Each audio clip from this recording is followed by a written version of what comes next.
السلام عليكم ورحمة الله وبركاته. أعوذ بالله من الشيطان الرجيم. بسم الله الرحمن الرحيم. الحمد لله رب العالمين والصلاة والسلام على سيدنا محمد وعلى آله وصحبه أجمعين. ആദരണീയരായ ഉലമാക്കളെ, ശ്രോതാക്കളെ, നമ്മുടെ ഇന്നത്തെ വിഷയം വിഷമത്തെപ്പറ്റിയാണ്, വ്യസനത്തെപ്പറ്റിയാണ്. ബേജാറ്. നമ്മുടെ മനസ്സിലുണ്ടാകുന്ന ഒരുപാട് കളങ്കങ്ങളെപ്പറ്റി നാം കേട്ടു. ഇന്നത്തത് വലിയ ഒരു വിഷയമാണ്.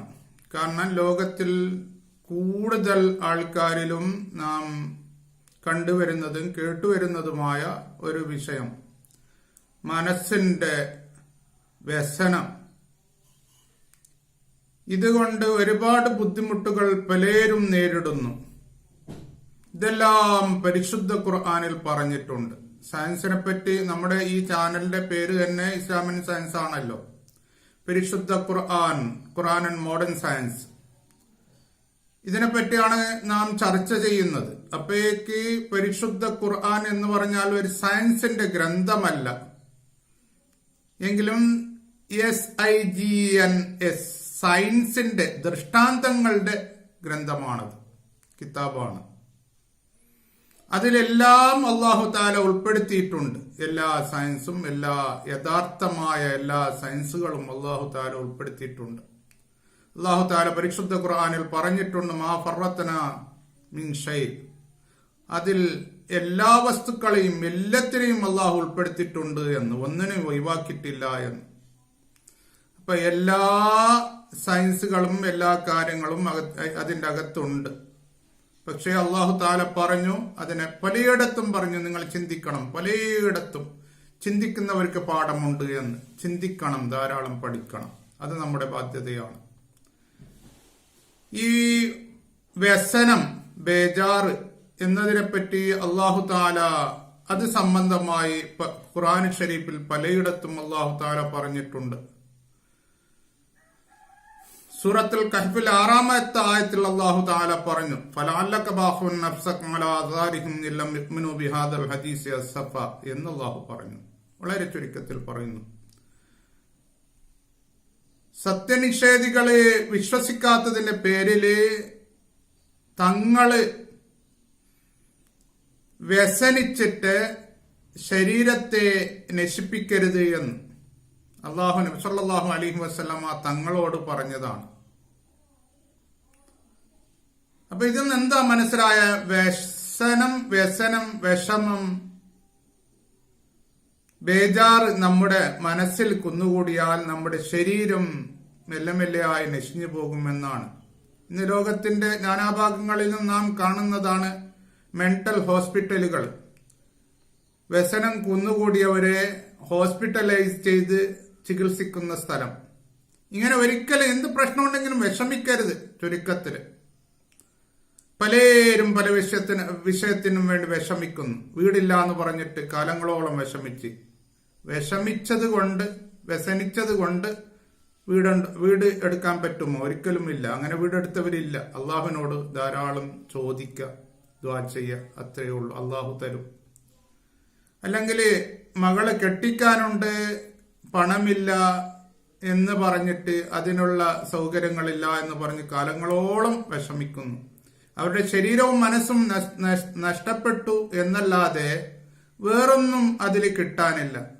അത് പലരും ചിന്തിക്കാറില്ല. പല വിഷയത്തിനും വിഷമം, വ്യസനം. ഇതൊരിക്കലും അരുത്. അല്ലാഹു തആല സൂറത്തുൽ ഫാത്തിറിലും നഹ്ലിലും ശുഅറായിലും അതേപോലെ തന്നെ യൂസുഫിലും ബക്കറയിൽ ഒരുപാട് സ്ഥലത്തും, ആല ഇമ്രാനിൽ പല സ്ഥലത്തും, മാഇദയിൽ പല സ്ഥലത്തും, അൻആമില് പലയിടങ്ങളിലും, അറാഫില് പല സ്ഥലത്തും, തൗബയില് പലയിടങ്ങളിലും, യൂനുസിലും അങ്ങനെ തന്നെ പല സ്ഥലങ്ങളിലും, യൂസുഫിൽ പല സ്ഥലങ്ങളിലും, ഹിജ്റിലും ഇങ്ങനെയൊക്കെ ഈ വിഷമത്തെ പറ്റി അല്ലാഹു തആല പറഞ്ഞിട്ടുണ്ട്. ഔലിയാക്കളെ പറ്റി പറഞ്ഞപ്പോ അങ്ങനെയാണല്ലോ പറഞ്ഞ, അവർക്ക് വ്യസനിക്കേണ്ട ആവശ്യമില്ല. അതിൽ നിന്ന് നമുക്ക് അതേപോലെ തന്നെ അവർക്ക് പേടിയില്ല, വിഷമമില്ല എന്ന്. അതിൽ തന്നെ നമുക്ക് മനസ്സിലാക്കാൻ പറ്റും ഈ വിഷമവും അതായത് വ്യസനവും പേടിയും അത് ഭയങ്കര പ്രശ്നമാണ് നമ്മുടെ ശരീരത്തിന് എന്ന്. അത് ഒരിക്കലും ഉണ്ടാകരുത്. അതിനെ നാം നിയന്ത്രിക്കണം. ചുരുക്കത്തിൽ അതിലുണ്ടാകുന്ന രോഗങ്ങളെ പറ്റിയാണ് ഞാനിപ്പോ പറയുന്നത്. എന്തൊക്കെ പ്രശ്നങ്ങൾ അതിലുണ്ടാകുമെന്ന് അത് ഇന്ന് ഒരു ദിവസം കൊണ്ട് പറഞ്ഞ് നമുക്ക് മനസ്സിലാക്കാൻ പറ്റൂല. ഈ ആയത്തുകളുടെ നമ്പർ അടക്കം ഓരോ സൂറത്തുകളുടെ എനിക്ക് പറയാൻ പറ്റും. പക്ഷെ ഇവിടെ സമയമില്ലാത്തത് കൊണ്ടാണ് ഞാൻ വളരെ ചുരുക്കി പറയുന്നത്. പരിശുദ്ധ ഖുർആനിൽ അത്രമാത്രം നമ്മോട് വളരെ കർക്കശമായി പറഞ്ഞു, നിങ്ങൾ വിഷമിക്കരുത്, അതായത് വ്യസനിക്കരുത് എന്ന്. മനസ്സിൽ വ്യസനം ഉണ്ടാകരുത്, ബേജാർ ഉണ്ടാകരുത്, അതൊരിക്കലും കുന്നുകൂടരുത് എന്നല്ലാഹു പറഞ്ഞു. അതിലുണ്ടാകുന്ന രോഗങ്ങൾ എന്താ? എപ്പോഴും അങ്ങനെ ഉണ്ടെങ്കിൽ ഒരു എംപ്റ്റിനെസ് അവന് തോന്നും. അങ്ങനെ വ്യസനം മനസ്സിൽ ഇങ്ങനെ കെട്ടി നിൽക്കുന്നവർക്ക് എപ്പോഴും എംപ്റ്റിനെസ്, ഞാൻ ഒറ്റക്കാണ്, വേറെ ആരുമില്ല, എന്റെ കൂടെ ആരും സഹായില്ല, ഇങ്ങനെയുള്ളൊരു ചിന്ത വരും. പിന്നെ എപ്പോഴും ഞാനൊരു തെറ്റുകാരനാണ്, ഞാൻ എന്തോ ഒന്നിനും കൊള്ളരുതാത്തവനാണ്, ഇങ്ങനെയൊക്കെ ഒരു മാനസിക സംബന്ധമായ ചിന്തകൾ അവനെ എന്നും അലട്ടിക്കൊണ്ടേയിരിക്കും. എന്ന് മാത്രമല്ല ഹോപ്പ്ലെസ്നെസ്, അവനിക്ക് ഒന്നിലും ഒരു ആഗ്രഹങ്ങൾ ഉണ്ടാവുകയില്ല. പക്ഷെ ഈ അവസ്ഥയെ പറയാനും അവന് ഭയങ്കരം, മറ്റുള്ളവരുടെ അടുത്ത് പറഞ്ഞ് മനസ്സിലാക്കി കൊടുത്ത് അവരെ ധരിപ്പിക്കാൻ അവനൊരിക്കലും കഴിയില്ല. കാരണം എനിക്കിങ്ങനെയുള്ള പ്രശ്നമുണ്ട്, അതിനും അവന് തോന്നൂല. എന്ന് മാത്രമല്ല എപ്പോഴും ടയർഡ്നെസ്, എനി ടൈം, ഏത് സമയത്തും ഭയങ്കരം ഒരു ടയർഡ്നെസ്, ക്ഷീണം അവന് തോന്നും.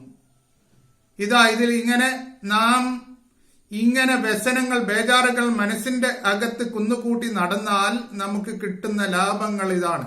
ഇനി ഒരുപാട് കാര്യങ്ങൾ പറയുന്നുണ്ട്.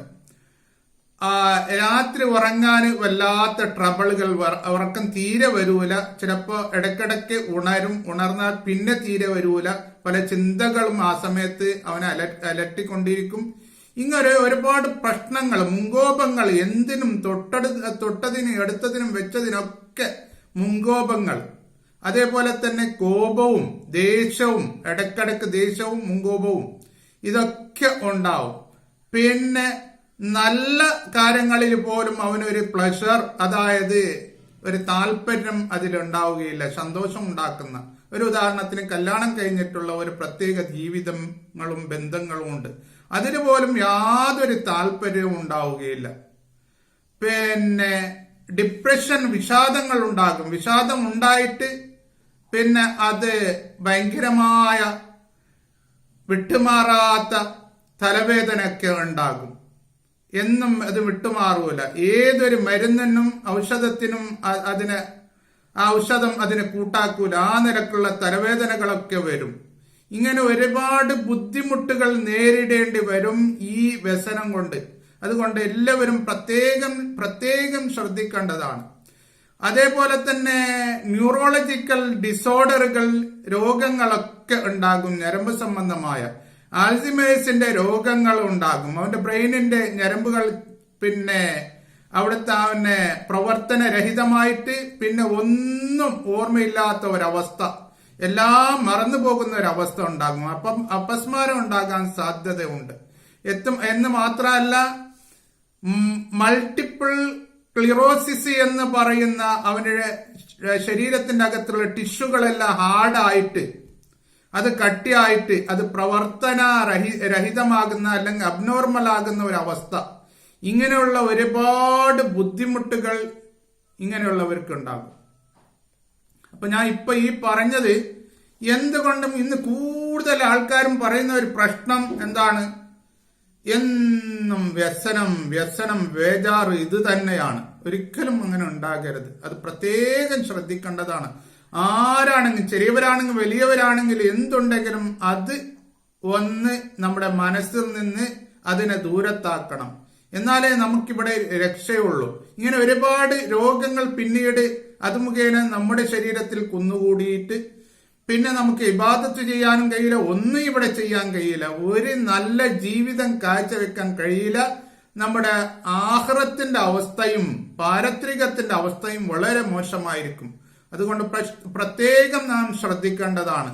അപ്പോഴേക്ക് ഞാൻ ഇതുവരെ ഇൻഷാ അല്ലാഹ് അടുത്തും പറയാനുണ്ട്. ഈ ക്ലാസ്സുകൾ തീരുന്നില്ല. കാരണം എല്ലാവരും പലരും ഈ വ്യസനത്തിന്റെ കാര്യം പറയുന്നവരാണ്. എപ്പോഴും വ്യസനം, ഇത് ഒരിക്കലും ഉണ്ടാകരുത്. അത്തരക്കാർ പ്രത്യേകം ശ്രദ്ധിക്കണം. അല്ലാഹു തആല പരിശുദ്ധ ഖുർആനിൽ നേരിട്ട് പറഞ്ഞതാണ്. അങ്ങനെ വ്യസനിച്ച് നടക്കുന്നവർ ചിലപ്പോൾ അവരുടെ ശരീരത്തിനെ തന്നെ അവർ നശിപ്പിക്കും എന്ന് അല്ലാഹു തആല പറഞ്ഞതാണ്. അതുകൊണ്ട് പ്രത്യേകം ശ്രദ്ധിക്കേണ്ടതാണ്. അല്ലാഹു തആല നമ്മെ വ്യസനത്തിനെ തൊട്ട് എല്ലാവരും കാത്തുരക്ഷിക്കട്ടെ. ആമീൻ. വആഖിറു ദഅവാനാ അൽഹംദുലില്ലാഹി റബ്ബിൽ ആലമീൻ. അസ്സലാമു അലൈക്കും വറഹ്മത്തുള്ളാഹി വബറകാതുഹു.